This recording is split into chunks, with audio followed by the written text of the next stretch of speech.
Namaskar and welcome to Sansad Television. I am Vishal Dahiya and you're watching our show Perspective, where we bring you detailed analysis of key national and international issues. Today we're going to talk about Indian Space Policy 2023. Earlier this month, the government has approved Indian Space Policy 2023. Now, under this policy, ISRO has been asked to transfer mature systems to the industry for commercial exploitation. NSIL is to focus on commercializing. The policy states that ISRO, as the National Space Agency, will focus primarily on the research and development of new space technologies and application and on expanding the human understanding of outer space. Indian National Space Promotion and Authorization Center, that is IN-SPACE, shall function as an autonomous government organization mandated to promote, handhold, guide and authorize space activities in the country.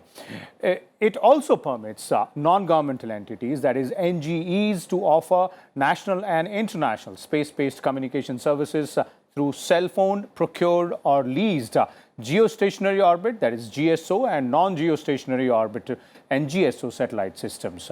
Industry leaders have welcomed the policy and described it as a futuristic one that will position India and launch the Indian space sector in the 21st century. So today we'll take a closer look at all aspects of Indian space policy, which has just come in, and we'll also try and explore what it holds, not only for the private sector, but also in terms of India's global position as far as a spacefaring nation is concerned. And for more on this, let me first introduce to you our panelists today. We are joined by Mr. Pavitra Goyal here in the studio. He is head of the marketing and strategy at Lohia Aerospace and Defence. Welcome to our studios, Mr. Goyal. We are also joined by two more experts. Retired Group Captain Ajay Lele is joining us. He's a consultant with MPIDSA. And Mr. Ratan Shrivastava, an author and independent consultant on aerospace, is also with us. Welcome, both of you gentlemen as well. I'd like to begin with you, Captain Lele. And let's first start by understanding a bit more about the Indian space policy. One, why it was needed, and two, what are the major contours? I mentioned few of them, but there's much more to it than what I have said. I think this is a very important document in the history of India's space program itself, I can say, because we were waiting for a policy document, particularly since government had decided in the year 2020 to see to it that there is a more participation of a private industry. Obviously, private industry wanted something in black and white to understand that how can they run the business. So that is one important thing from a private industry point of view. This document has come up. If you see this document has got guidelines, I can say, which are issued for 4 to 5 agencies. One is that non-governmental agencies, what they are calling.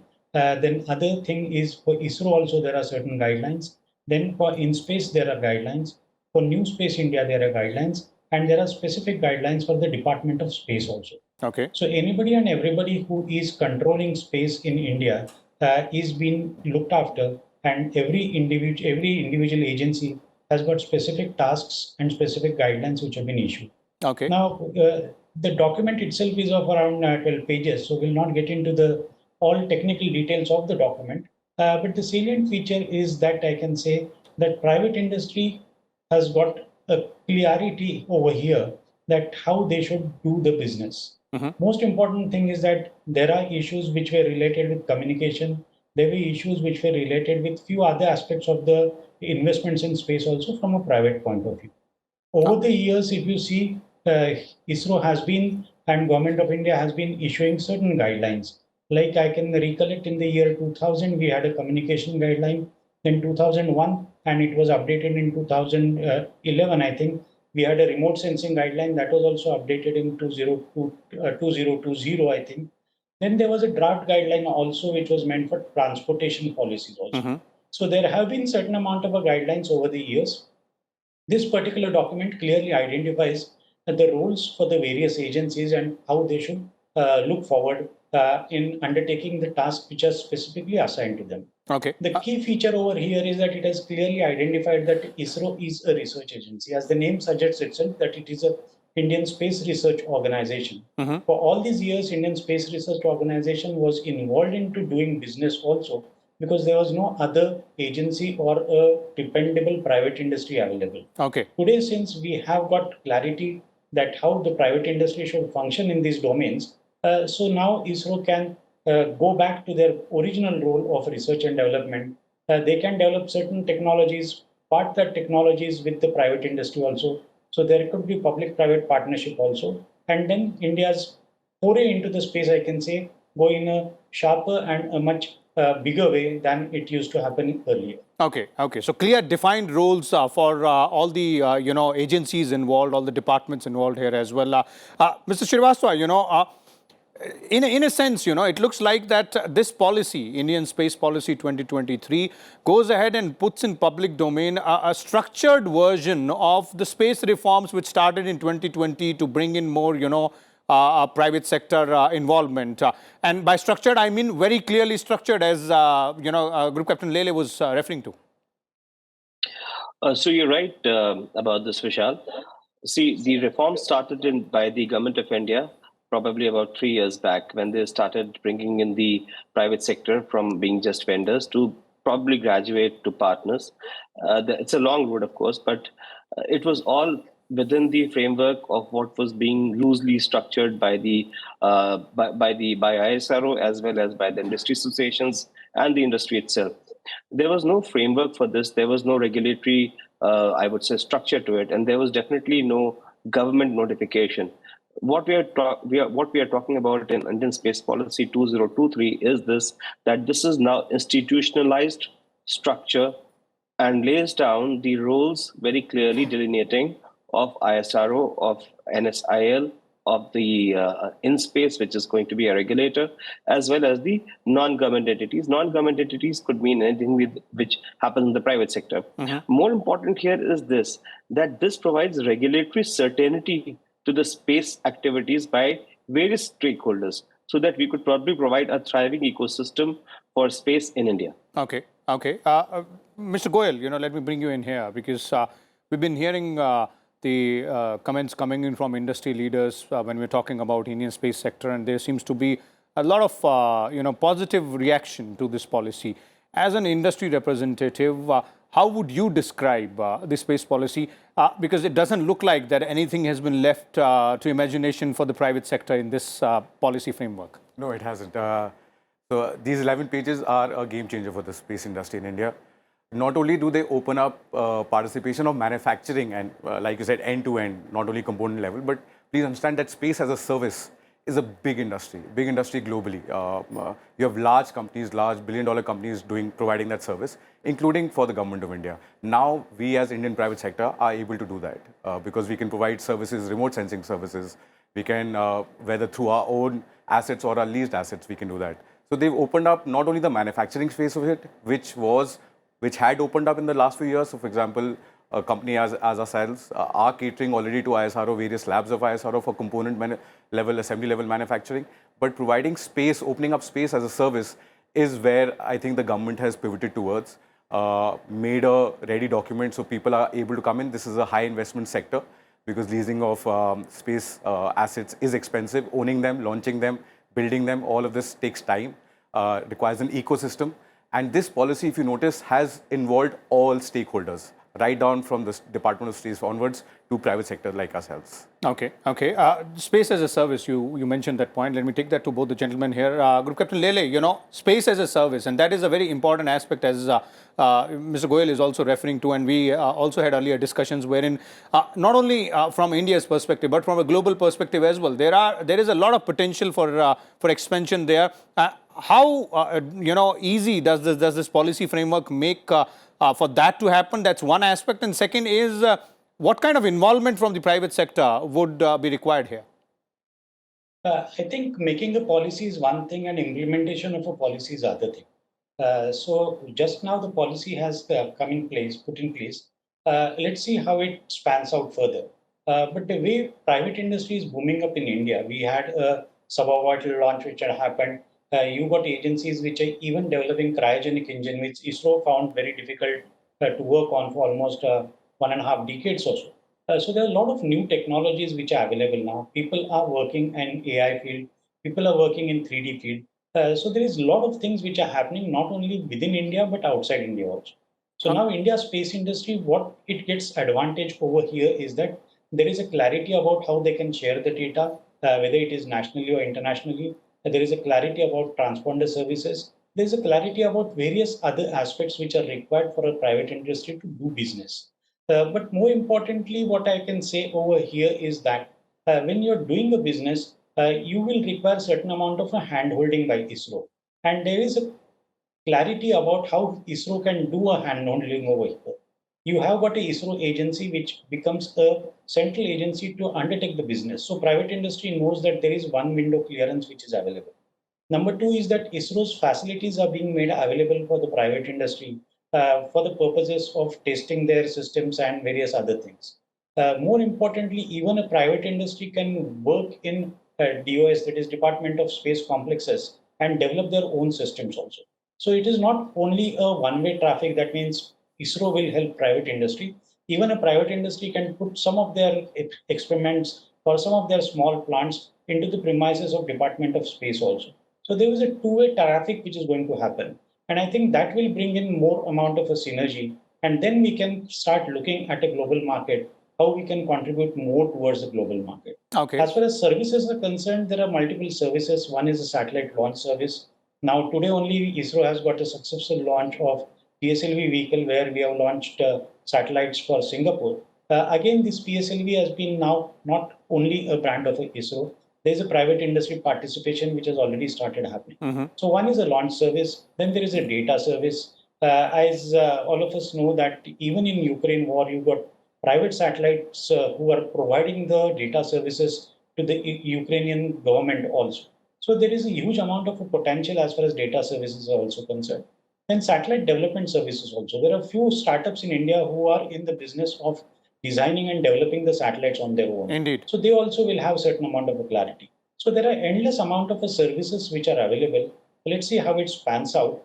Policy making is the first step, and that is a step in a correct direction, I can say. Okay. Mr. Srivastava, both these aspects, space as a service domain, that's one, and two, end-to-end, products as well there. Now, if you look at both these things, and as Captain Lele was also referring to, implementation of the policy, bringing in that synergy between the existing agencies, the existing infrastructure, and the private players as well. How is that, supposed to happen? What would we need to done to ensure that the implementation of the policy is effective and efficient as well? You will have to unmute yourself, Mr. Srivastava. I'm sorry.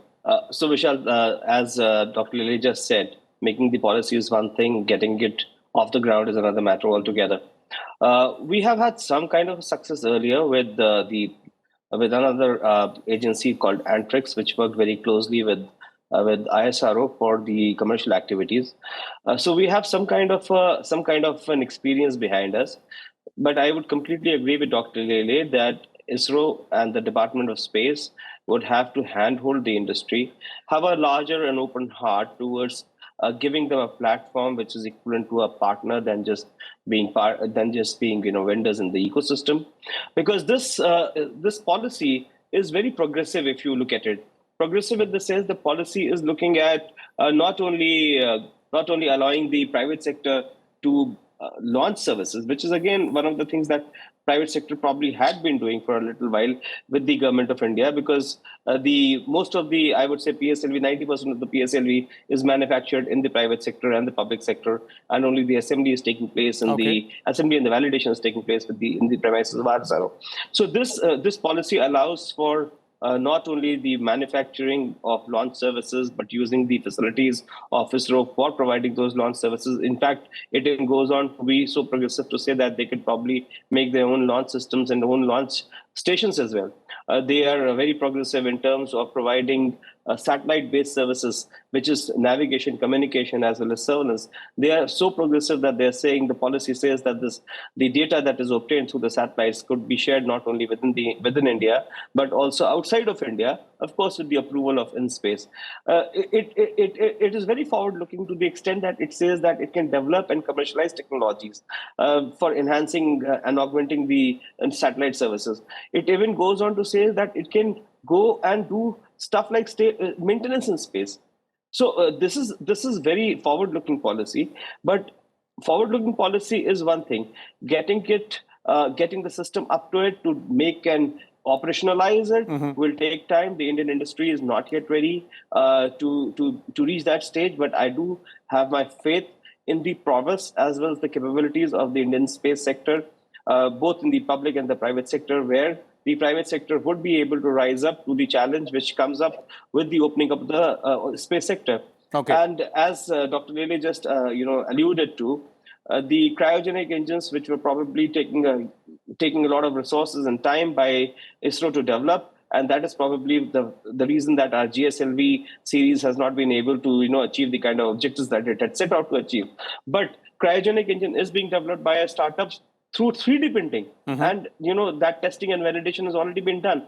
So the modern technologies, 3D printing, such as 3D printing, the startups bring in a new breath of air, as well as the mentoring and the guidance which is available from ISRO, as well as the retired scientists from ISRO who are working with the startups to benefit them. The ecosystem which is being spawned through the academia, and the incubation of startups through the IITs as well as NSITs, and ISRO helping them come up through providing them the facilities for testing and validation. It's all providing to set up an ecosystem for the non-government entities to work in the Indian space and augment the capabilities of the Indian space sector, which has still now been probably in the hold of private sector, less than public sector and ISRO.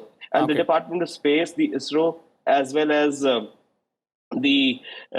would say, let's say there was a situation where the regulator, the operator, and the commercial services provider was one. But that has changed because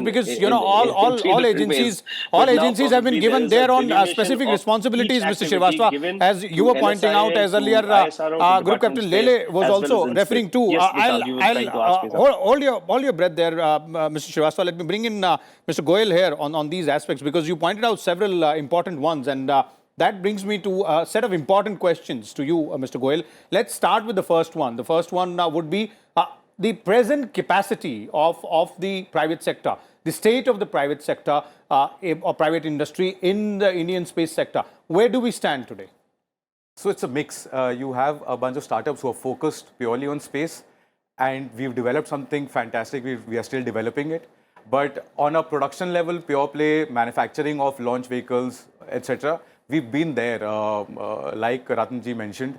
The only final assembly and validation is happening at ISRO labs, has been for a while. It's an OEM integrator in that sense. So private industry has been manufacturing components, sub-assemblies, components, casings, launch vehicle casings, etc., which ISRO is then assembling and launching into space. But if you look at it commercially, it has to make commercial sense for a private sector to be focused on space, where you're able to churn out enough volume from it. ISRO, for example, launches maybe has 6 or 8 launches in a very successful year. To put that in comparison, SpaceX has had 32 launches in the last 1 year. So if you need to have certain amount of volumes going for the industry to be able to cater to or to focus an industry from a commercial perspective, I think we'll get there soon enough. We already are through various launch vehicles of ISRO. Also, ISRO is the mothership, so all these trickle-down startups that you see are inherently developed from the mindset or at least the brains behind ISRO. Sometimes that happens, the movement happens sooner, faster in the private sector than government agencies, and that is one reason why ISRO has focused its development of these vendors or partners, so-called partners in these private sectors, both from a startup as well as established names. The largest established players in the country today are proud partners to ISRO, such as L&T, Tata, Godrej, and companies such as ourselves as well. So there is a lot to learn and develop on. But on a larger scale, when we are talking about the implementation part, and on a larger scale as well, as I asked Mr. Srivastava and Dr. Lele as well, how would this synergy come about between the private sector and the public sector? We're no longer talking about the vendor situation, we're talking about a larger issue here, and you yourself mentioned that there will have to be a commercial viability is going to be one angle, but looking at the commercial viability part also and that synergy also, because research and development is still going to be a core area for ISRO. True. So a very good parallel to that is DRDO in the defense sector, which designs and develops products but doesn't do production. It either hands out production primarily to DPSUs and also in some cases now the private sector. So I think the same model will be followed through this policy, where ISRO develops the R&D, qualifies it, approves it, and then hands it over to the private sector players to use as in when commercially viable. Okay, and what are the lowest hanging fruits when we are looking at this sector in the near future from a private industry's perspective? Because now the private industry has a very large role to play. So that's why I'm asking, you know, both from the commercial point of view and from the overall development point of view as well. So two that we see are suborbitable launches. For example, for internet access, that you see lots of launches happening all over the world. So this is very easy pickings for any company getting into the space sector or who wants to do something. ISRO is way ahead and they're looking at human flight, etc., which is also listed in the space policy. So this becomes low-hanging, and space as a service. There are multiple services that you can, we have such a technical IT setup here. So the likes of Infosys and TCS can very easily start providing space as a service, not only for the geography of India, but globally. We have satellites revolving around the world that are owned by ISRO. So we're using these assets. Okay.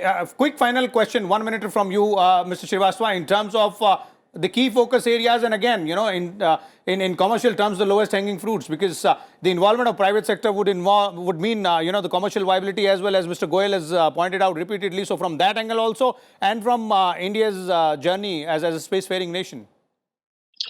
So Vishal, I think I tend to agree a bit with Mr. Goyal, but I would like to add one to this, is this, that obviously the small, the low-hanging fruits would be in data, the remote sensing data which is available right now, and the utilization of that data, and the data which is available not only through the satellites which are operating now, but also the archival data which is available with ISRO and would be provided to the private sector for dissemination and usage. That is a huge benefit, but I would say going forward, probably the fastest and the easiest thing to do would be the small satellite constellations, because these small satellite constellations are one which is going to provide internet connectivity, communication connectivity with very low latency. These are very small hanging fruits, because we're going to have the SSLV coming up very soon, and the SSLV will be catering for payloads up to 500 kilograms. So when we have these small satellite constellations, which probably are very economical, I would say, in terms of manufacturing and launch and utilization. That's one aspect of it. The other aspect definitely would be the ground sensing stations, because ground sensing stations, as well as the applications which go with the ground sensing stations, are again not very capital intensive, and they can be used very effectively to harness the current resources that are available to us in the orbit.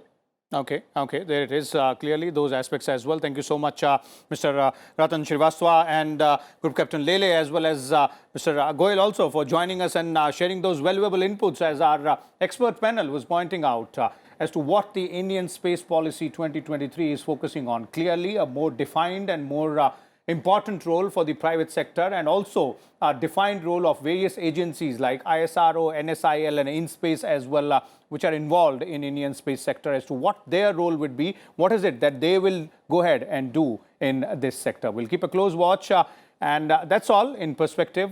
Thank you from me and my team for watching Sansad Television.